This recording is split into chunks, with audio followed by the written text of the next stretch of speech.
I found myself going to Cambodia almost by accident. From 1989 to 1992, I worked as a refugee counselor for Vietnamese refugees based in Hong Kong, and thereafter one of my colleagues went to prepare the new UN mission which was to take place in Cambodia. This mission came to be known as the UN Transitional Authority for Cambodia, UNTAC. I was invited to be a senior officer of the human rights team, where there were many units in this mission. Some were organizing elections. It was called the election component. Some were doing media work, so there was a media component. Some were attempting to help in the civil administration.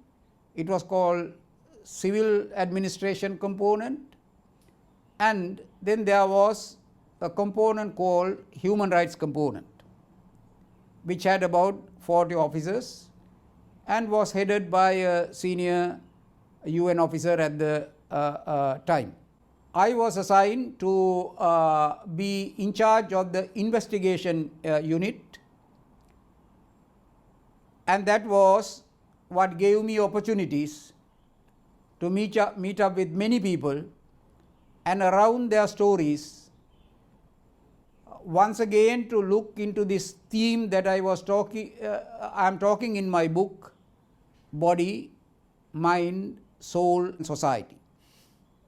The theme is the connection of violence to all these four aspects. As we went within the very first few days itself, after setting up a particular office, we started taking down complaints from people about what they thought as their human rights violations. Now for someone outside Cambodia, the significance of this act may not impress, but it was an enormously significant act to have a place where you can make a complaint. There was no such place available in the post-Pol Pot Cambodia. Pol Pot ruled from 1975 to 1979, and the whole thing collapsed. And thereafter there was a prolonged period of a very intense civil war between four factions, and that is one of the worst kind of civil wars that have been there, where the largest number of landmines have been used by one group in order to protect themselves from the other group. One author wrote a book called The Brother Enemy. Brothers have become enemies and they were fighting. Then with the things collapsed to such an extent that international help was needed, and with the intervention of the United Nations, after many discussions, there was something called a Paris Agreement entered, and in terms of that, a mission was to take place in order to organize the first election in the post-Pol Pot Cambodia to elect a legitimate government with the view to end the civil war. In that complete collapsed society, where all the institutions which had existed in the past has disappeared, idea of the capacity of an individual to go and make a complaint about a crime or a human rights violation was hardly known. Naturally, many people slowly began to arrive at the office with complaints which really reveal the nature of that social condition. One vivid story that I remember is about a young man in his 30s, I think. When he came to our office, I myself was taking down the complaints because I wanted to have a direct contact with some of these persons in order to get an impression about what is the situation like. This young man, has such a darkened and depressed looking face that I cannot, forget easily. When he was asked what was his problem, he said, my mother, my father, and some brothers and a young child were all in a prison for several years now, and that he was asking the help of the United Nations to get them out. So I asked him, why are they there? What is the accusation against them? He said, they are accused of killing my wife, who in fact committed suicide. So I asked him, well, if they were to arrest anyone for your wife's death, it should have been you first.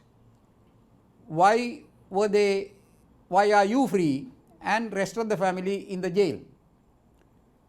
Then he said, at that night where this death took place, I was far away in a very far away village. I had gone there a few days earlier, and therefore when the police came to police and the military, it was really the military that was doing the police functions, came to the house to investigate. It was my family who was there. They took all of them there, and from then on they are there. So after taking down this story, and I asked him, was there no inquiry into this? He said things called inquiries don't take place here, but there was a prosecutor who knows this whole story, and he has some files about this case. And he was in the next province.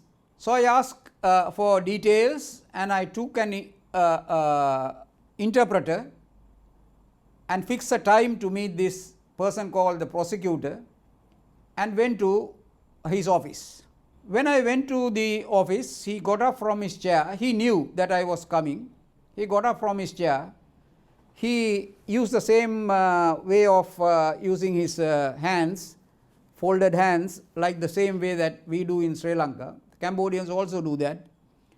And he told me, please try to help this family. If you do that, you will go to heaven. I told him, now you are the prosecutor. If you think that these people have done no crime, you can release them, and in that case you will go to heaven. I can find some other way. He just looked at me and he said, sir, you have not understood anything about our country and our situation. He said, my being a prosecutor means nothing. The security forces will come, arrest and bring somebody and put them in the jail.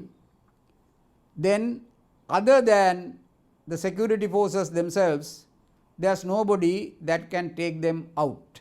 He told me that next to his room was the judge's room. He said, if you go to the judge, even the judge has no place here. Judge cannot make an order saying that these people are innocent, release them. Such things don't exist here. So then I asked him, what should I do? First he gave me the report he has written. He said, you get it translated. And after that, after reading that, I think the only person who could may be able to help is the governor of the province. Every province had a governor and the country had a prime minister head who was Hun Sen.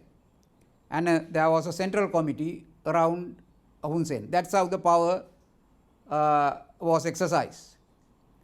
So I came and I read the file, and with one of my colleagues, I made an arrangement and went to visit this governor.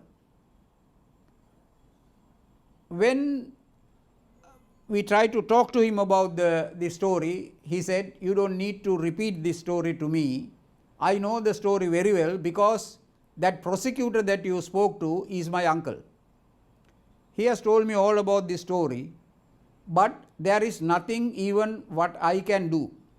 Only an order from the very top," which simply means order from the Prime Minister Hun Sen himself or the central committee could make a decision, and nobody else could. But he said, since you came, and the United Nations authority that time was recognized because the UN Transitional Authority was part of the ruling group of the time called the Supreme National Council. So UNTAC chief was part of that council. So he treated us well, and he said, "Well, since you came, I can do this much. You have a write-up and get it translated into Khmer language and bring it to me, and I will try to pass it to the top." We did accordingly, and he did as he promised. But for another 6 months, we heard nothing. Then at the end of 6 months, we got the news that the whole family was released on orders from the top. Why importance of this is story is to understand how a society collapses. All these things that we take for granted begin to cease to exist. Guarantees that we think are there against the illegal arrest or illegal detention, idea of fair trial, all these things are so good as the system survives. When the system is not there, then there are figureheads bearing names like prosecutor, judge and all this, but in fact it is a totally systemless society. If you are lucky enough to be able to address the top, if they do something, something can happen. Otherwise you can languish in a jail, never been charged with any offense for many times. Some of my colleagues did some work on the prisoners at the time, and they made a list of about 500 people who were there for many years and against whom there was not even a piece of paper saying what offense that they have committed. Finally, with the representation made by the United Nations to the authorities, after many negotiations, they decided to release these people because there was no charges that could be maintained, because nothing had been done for that purpose. No evidence had been collected. Randomly people have been taken, and some people were taken purely for loitering. That is, they are being in some place where they suspected that this may be belonging to some other faction or something like that. And these people have been there for years. And one day I asked one of them, "Why did you just stay like that? Why didn't you make a complaint or something, and then somebody would have intervened and they would have let you off?" He said, "In this country, in these circumstances, these things don't happen like that. When we come, we stay here." So with the intervention of the UN, with the work of some of my colleagues, there was an arranged ceremony to release a large number of such prisoners. And I went on behalf of the UN for this ceremony. So there was an officer came from the government. It was organized in a to give some with the idea of giving some publicity to this. And then some small amount of money was distributed to everybody, and everybody with their small bags was seated in front of us. And then after government making a speech and getting it televised, and once they were told, now you can go. And suddenly, it is a very unusual sight for me even to remember, these people began to run like mad. Just from where they were just rushing, and they were going from the place and going for many miles running. I later asked some people, why did they do that? They said they were not sure.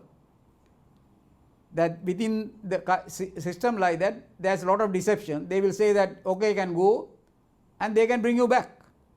So they were not sure that they were really released. That is the kind of bewilderment within which people could live when systems completely die.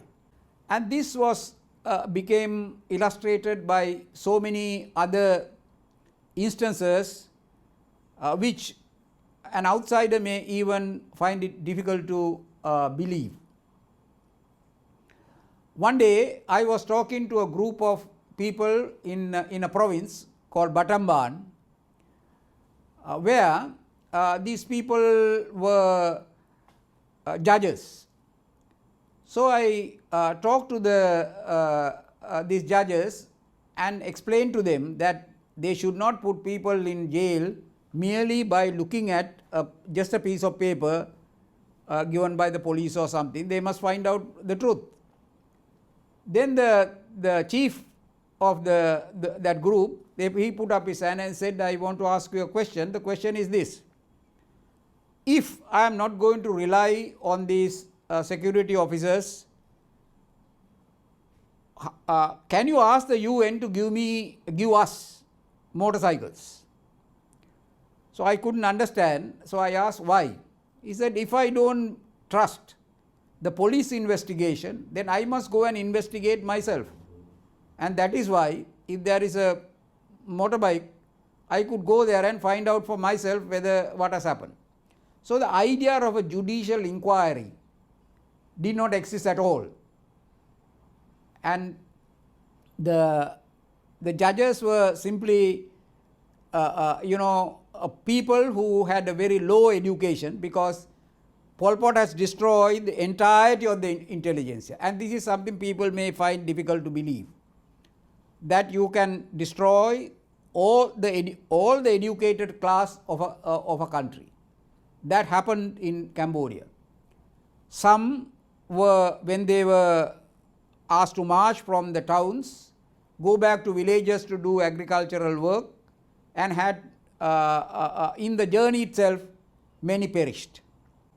Some, when they were exposed to 16 hours of physical labor daily, many died. Some little more adventurous people escaped and went to various places, and when Pol Pot fell, thousands of people moved out of Cambodia through the roads to Thailand. In Thailand, there was established refugee centers where these people were housed, and even world intellectuals like John Paul Sartre said that this is a great human catastrophe, seeing the video photographs of people moving, and that the world should respond to this. There was nothing called a court. A court was called, a trial was called a sentencing session. The court meant the sentencing place. There was no idea of innocence of a person or proof of guilt of anything. And in one case I found which I observed, that the judge, immediately after listening to few things, went back to his chambers and came with a written judgment within few minutes. It was simply impossible to write a judgment of length within such few minutes. Later, when I inquired, I found that the judgment has been written long before the trial. It was written at the Ministry of Justice. That time we had access to the minister, who was a very gentle person, and I asked the minister, is it true that there is such a practice where the Ministry of Justice writes the judgments before trial? He said, of course yes, because if we did not think the person is guilty, we will not have had a trial. And I cannot trust these fools who act as uneducated people as judges. The little bit educated people are in the Ministry of Justice, so I get them to write the judgments. And he thought that was a very reasonable and a good thing to do. And later, even in a public interview, he said this, and it was quoted in the newspapers. This area of absence of institution, policing, the system called policing hardly existed. The idea of even a postmortem did not exist. In fact, as one of the initiatives that I was able to take, I took about 15 people who were semi-trained as for medical profession in Vietnam. They were not real doctors, but they had some training in Vietnam, and 15 of them were taken to Sri Lanka, and in the medical college they made a special arrangement to expose them to postmortems. And then all of them said, we have never seen anything like that before. That was the first act of seeing a postmortem for them. And then it was the same with the lawyers. There was no legal profession, there was what are called a defender. A defender meant a government servant, somebody who worked for the government, who was given during the trial for one sole purpose, to ask for mitigation of sentence. He had no role, other role, there's no right to cross-examination or anything like that, things we imagine about lawyers. His job was to mitigate for a plea for a mitigation.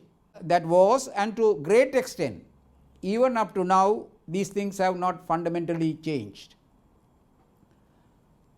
Because when intelligentsia is absent, people who are trained in the intellect is absent, to create such a group takes a lot of time.